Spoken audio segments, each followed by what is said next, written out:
Oras na nga ba para ibaba itong tinatawag na age of criminal liability na ngayon ay nasa 15 years old batay sa juvenile justice law? Hindi ba't ang mga menor de edad ay maituturing na wala pa sa hustong isip at maituturing na mga biktima? Ano nga ba ang tamang parusa para sa mga Children in Conflict with the Law o CICL? Ito ngayon ang maugong sa damdamin ng karamihan. Matapos ang pamamaril ng dalawang menor de edad sa San Jose National High School sa Tacloban. 3 ang namatay at mahigit 100 ang sugatan. Sa panayam sa memo ng Bilyonaryo News Channel, sinuportahan ni child psychologist Honey Carandang ang pagpapababa ng age of criminal liability dahil umano sa mga nasasagap ng mga kabataan online. So, ang Republic Act 9344 po kasi exempts children 15 years old and below from criminal liability. Ano pong inyong posisyon? 15. Yeah. Okay. Kasali ako dun sa many years ago na yung ginawang Republic Act 9344, no? It's 15 and below, pero debatable yun. So ngayon, we're trying to amend it to 12 and below. Because of the recent happening, I was very comfortable with 15 and below, but because of the recent happenings and the amount of information that young people are exposed to, parang we have to discern again.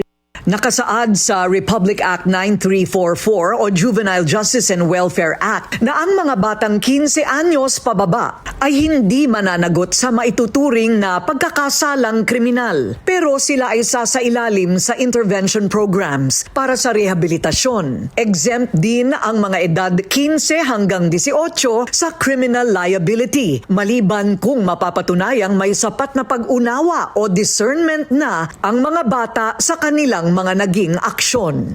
Para naman kay former DICT Undersecretary Jeffrey Ian D.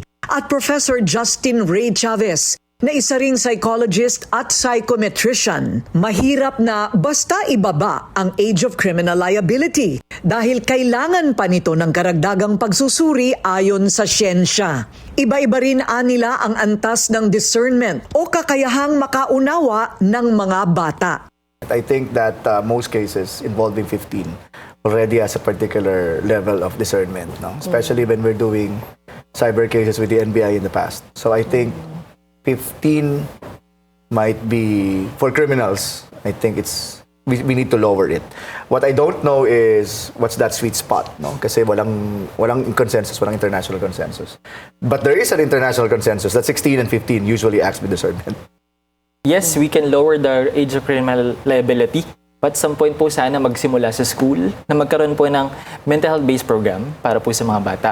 Kasi po, hindi po magiging ganun ka-aggressive ang mga bata kung meron pong proper interventions. Kung magkakaroon po ng within from home and even the school interventions, hindi po magkakaroon ng ganun.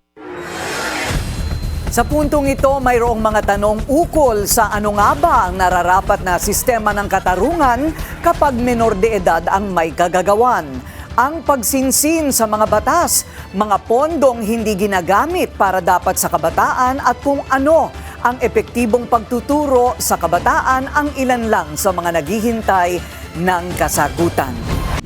Manatiling nakatutok sa Bilyonaryo News Channel. Sumubaybay sa aming social media accounts at mag-subscribe sa aming YouTube channel para sa mga bago at eksklusibong balita.